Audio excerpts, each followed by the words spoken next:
Hello, my name is Alex Schadenberg. I'm the Executive Director of the Euthanasia Prevention Coalition. This message is coming to you based on the fact that we're celebrating, or actually sadly commemorating, 3 years since euthanasia was legalized in Canada.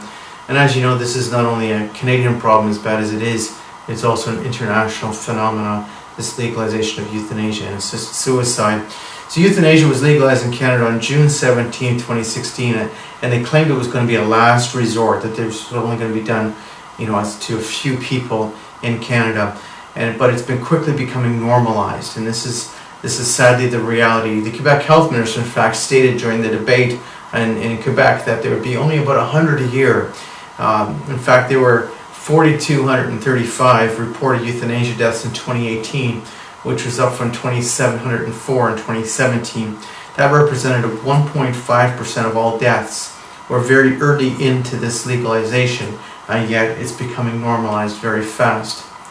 In America, where assisted suicide has been legalized in several states, Oregon being the state that has been legalized for the longest time, the number of deaths has continually climbed where it's been legal.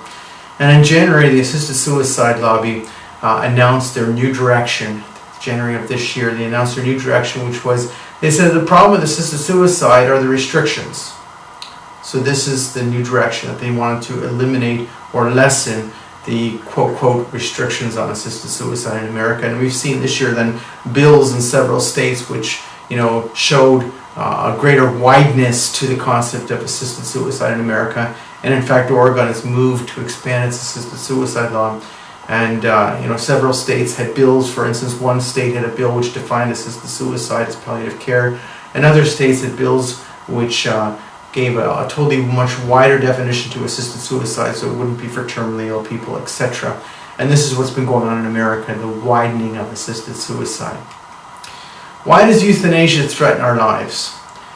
Well, human experience tells us that it is normal for a person who is experiencing serious illness or personal difficulties to also fear for their future, to fear future suffering, to question their purpose for their life, for living.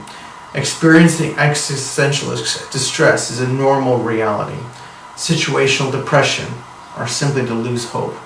It's normal for somebody going through difficult health conditions to become down and to be going through this emotional angst related to their condition. This is a normal human response. And once euthanasia or assisted suicide becomes legal, this can now be perceived as a request to die. So somebody in the past who was saying, I feel I have no more purpose for living, or maybe death is better than living, which would be a normal response in some of these conditions. The response to that was, how do I properly care for you? What is missing? Today the response can be euthanasia or assisted suicide. This has really changed. It's become an abandonment of people in their time of need. Yet these are normal human responses. It undermines what it means to be human when you legalize euthanasia and assisted suicide. It is a normal lived experience to understand these situations, but then we also have to understand the reality of today. Recent data shows that in Canada, 25% of Canadians over the age of 65 live alone, live in isolation. 50% of women over the age of 75 live alone. We have a lot of loneliness. We have a lot of isolation. We have a lot of depression in our culture, not only related to isolation, but related to other realities. We have this situation where a lot of people feel that the purpose of their life is over or lost. They feel an existential angst in their reality.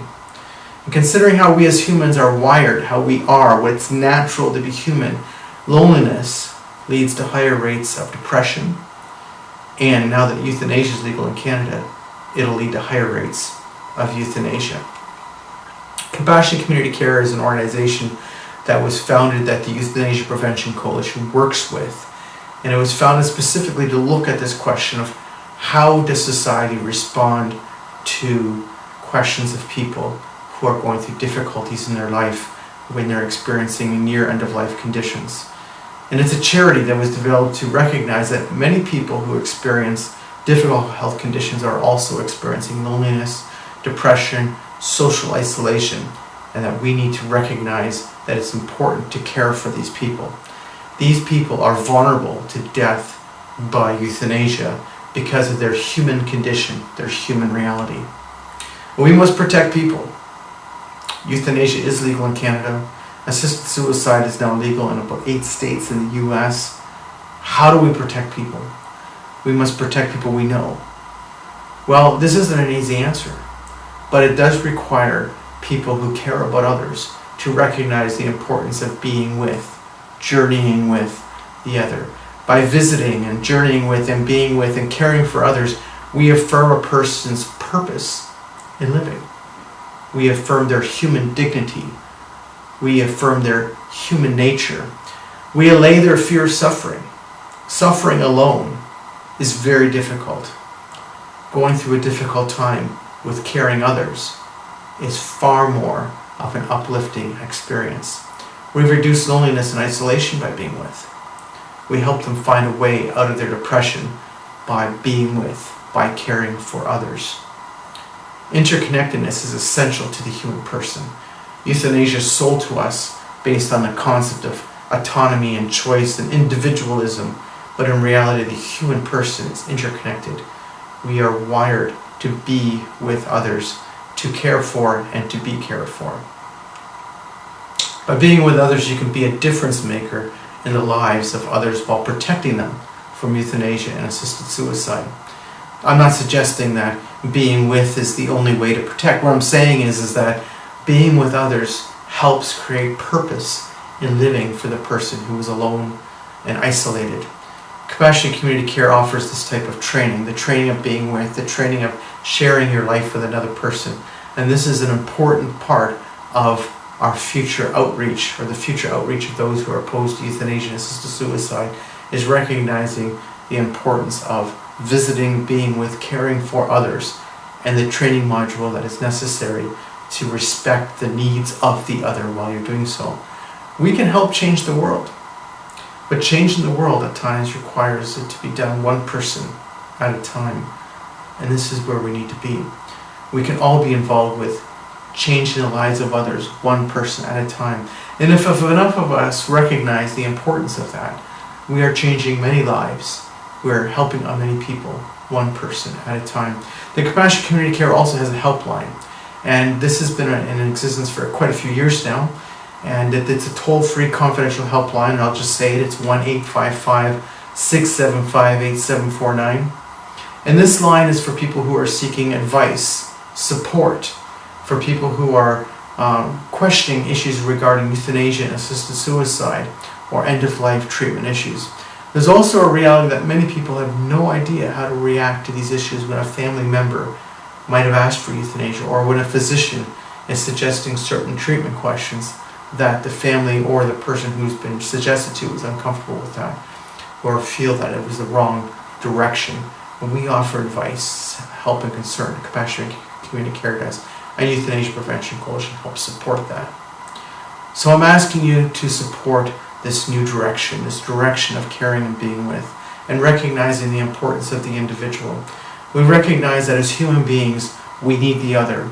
And what is so sad about the concept of euthanasia is that it denies what is natural to the human person. It makes us think that ending our lives is an answer, when in fact what people truly need is care and support. What people truly need is the interconnectedness of the community and others. By sending a donation either to the website or to the address you can see on the screen. It's important that we support such a direction. It is our goal and hope that in the next few years we'll be having messages about how we have made the difference in other people's lives, how we've prevented euthanasia and assisted suicide in Canada and worldwide. Thank you.